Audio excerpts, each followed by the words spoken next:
अस्सलामुअलैकुम, स्वागत है आपका स्मार्ट किचन में। तो आज हमारे किचन में बनने वाले हैं हैदराबाद के स्टफ्ड मटन शामी कबाब। बहुत टेस्टी बनकर तैयार होते हैं और वहाँ पर इसे शादी पार्टियों में बनाया जाता है। तो चलिए जल्दी से शुरू करते हैं इसे बनाना। हम यहाँ पर मटन के साथ बना रहे हैं, आप इसे चिकन के साथ भी बना सकते हैं। तो 1 किलो के करीब हमने मटन लिया और मटन को बहुत अच्छे से धो लिया और मटन को हमने थोड़ा सा फैट के साथ लिया है। आप चाहें तो मटन का कीमा भी ले सकते हैं। तो 1 किलो हमने मटन लिया है। अब इसमें हम डालेंगे 250 ग्राम चने की दाल और इसे हमने 1 से 1.5 घंटे पहले पानी में भिगा के रख दिया था। दाल अच्छी तरह भीग गई, इसका पानी हमने हटा दिया है। और 3 प्याज मीडियम साइज की रफली चॉप की हुई ये डाल देंगे। 1 चम्मच के करीब डालेंगे हम इसमें कुटी हुई लाल मिर्च। आप चाहें तो साबुत मिर्च भी डाल सकते हैं इसमें लाल। हल्दी पाउडर हाफ टी स्पून। 1 चम्मच लाल मिर्च पाउडर। अच्छा, मिर्च आप अपने टेस्ट के हिसाब से कम ज़्यादा कर सकते हैं। हमने यहाँ पर कुटी हुई लाल मिर्च भी डाली है और लाल मिर्च पाउडर भी डाला है और इसमें हम हरी मिर्च भी डालेंगे। तो मिर्च आप अपने टेस्ट के हिसाब से देख सकते हैं। 1 चम्मच गरम मसाला पाउडर, 1 चम्मच लहसुन का पेस्ट और 1 चम्मच अदरक का पेस्ट, 3 से 4 हरी मिर्च बारीक कटी हुई और 1 चम्मच के करीब हम इसमें नमक डालेंगे। नमक टेस्ट के हिसाब से भी डाल सकते हैं आप। अब इसमें हम पानी डालेंगे। तो पानी यहाँ पर हम बहुत ज़्यादा नहीं डालेंगे, पानी इतना डालेंगे कि बस मटन अच्छे से गल जाए और दाल भीगी हुई है तो ये जल्दी से गल जाएगी। तो इसमें हम आधा गिलास के करीब पानी डालेंगे। अब हम इसकी लिड लगा देंगे और मीडियम फ्लेम पर रखकर इसमें 2 से 3 सीटी लगा लेंगे।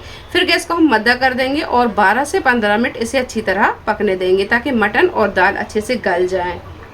तो ये दाल और गोश्त को हमने अच्छे से मिक्स कर लिया है। अब जितनी ज़रूरत है हम उतना पेस्ट निकाल लेंगे और बाकी के पेस्ट को रख देंगे हम फ्रीज़र में।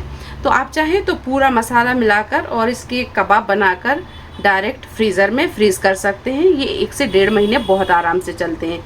तो अभी हमें जितनी ज़रूरत है हम उतने कबाब बना ले रहे हैं, बाकी को हम फ्रीज़ कर देंगे। तो जितनी ज़रूरत है हमने उतना पेस्ट निकाल लिया है और इसे हम रख देंगे फ्रीज़र में। तो इसमें जितने हम मसाले डालेंगे उतने मसाले आप इसमें भी डालकर और इसके कबाब बनाकर फिर फ्रीज़ करें। तो अभी हमने ये पेस्ट निकाल लिया है, इसमें हम थोड़े से मसाले मिलाएंगे। तो इसमें हम थोड़ा सा बारीक कटा हुआ हरा धनिया पुदीना डालेंगे, बारीक कटी हुई हरी मिर्च, आधा चम्मच इसमें नमक डालेंगे, आधा चम्मच जीरा पाउडर, आधा चम्मच chaat masala, half tea spoon गरम मसाला पाउडर और 1 टेबल स्पून के करीब डालेंगे इसमें नींबू का रस। 1 अंडा डालेंगे और इसे एक तरफ रखेंगे। अब इसकी फिलिंग तैयार कर लेंगे। तो फिलिंग तैयार करने के लिए हमने यहाँ पर 1 टेबल स्पून के करीब बंधा हुआ दही लिया है और आप इस तरीके का बंधा हुआ दही लें। आप इसे कोई भी छन्नी में 2 घंटे के लिए रख दें या फिर किसी कॉटन के कपड़े में आप इसे बांध कर रख दें ताकि इसका सारा पानी निकल जाए। अब इसमें हम थोड़े से मसाले डालेंगे। तो 1/4 टीस्पून डालेंगे इसमें चाट मसाला और फिलिंग के लिए आप इस तरह बंधा हुआ दही लें। अगर इसमें पानी होगा तो फिर आपके जो कबाब हैं वो बनेंगे नहीं। तो इसमें हम थोड़ा सा 1 टेबल स्पून के करीब बारीक कटी हुई प्याज डालेंगे और 1 से 2 हरी मिर्च, बारीक कटा हुआ हरा धनिया और पुदीना और 1/4 टीस्पून डालेंगे इसमें नमक। ये सारी चीज़ों को अच्छे से मिक्स कर लेंगे। तो ये सारी चीज़ों को अच्छी तरह मिक्स करने के बाद में ये देखिए दही की फिलिंग तैयार है। अब इसे हम एक तरफ रखेंगे और इसमें हमने जो मसाले डाले हैं इसे अच्छे से मिक्स कर लेंगे और अंडा हमने यहाँ पर डाला है बाइंडिंग के लिए। तो यहाँ पर जो प्याज और ये हरी मिर्च बची है इसे भी हम डाल देंगे।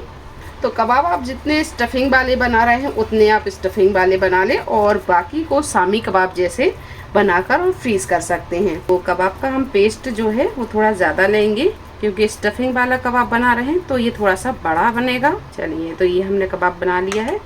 अब इस पर डालेंगे हम ये स्टफिंग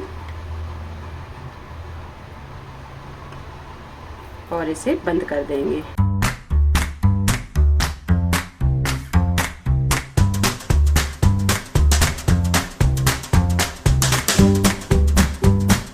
और इसे हम रखते जाएंगे। तो बस इस तरह के सारे कबाब बनाकर हम तैयार कर लेंगे। चलिए, तो एक पैन में हम डालेंगे ऑयल और ऑयल को हल्का सा गर्म होने देंगे। तो तेल जब हल्का सा गर्म हो जाए तो अब इसमें हम बड़े सावधानी से डालेंगे ये कबाब। तो कबाब बड़े हैं तो हम यहाँ पर एक बार में 2 कबाबों को फ्राई करेंगे और फ्लेम को हम यहाँ मीडियम से थोड़ा सा स्लो रखेंगे। तो बस थोड़ी देर के बाद में कबाब की साइड को हम चेंज करेंगे और अब यहाँ पर हम ये दूसरे कबाब की साइड को चेंज करेंगे। और ये तेल में जो झाग आ रहा है अंडे की वजह से आ रहा है, हमने जो पेस्ट में अंडा डाला था ये उसी का झाग है। तो कबाब जब दोनों साइड से अच्छी तरह फ्राई हो जाए, ये देखिए दोनों साइड से कबाब अच्छी तरह फ्राई हो गया है, इस पर अच्छा सा कलर भी आ गया है, ये देखिए। तो बस अब इसे हम निकाल लेंगे।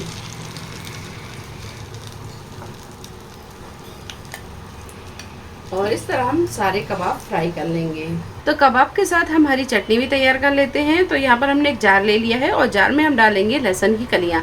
तो यहाँ पर हमने 6 से 7 लहसुन की कलियाँ ली हैं, ये डाल देंगे। हरा धनिया 1 मुट्ठी के करीब और पुदीना 1 मुट्ठी के करीब, और 2 से 3 हरी मिर्च, 1 चम्मच डालेंगे इसमें जीरा, आधा चम्मच नमक, काला नमक लिया है हमने यहाँ पर, और 1 चम्मच डालेंगे इसमें दही।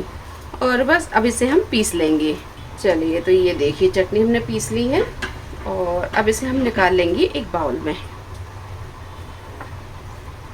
तो लीजिए, स्टफ्ड शामी कबाब बनकर तैयार है। बहुत टेस्टी ये कबाब बने हैं, आप इसे ज़रूर ट्राई करें। रेसिपी आपको कैसी लगी कमेंट बॉक्स में आप ज़रूर बताएं। रेसिपी पसंद आई हो लाइक करें, शेयर करें, चैनल को सब्सक्राइब करें। तो मिलते हैं एक नई रेसिपी के साथ, तब तक आप अपना ख्याल रखें। अल्लाह हाफिज़।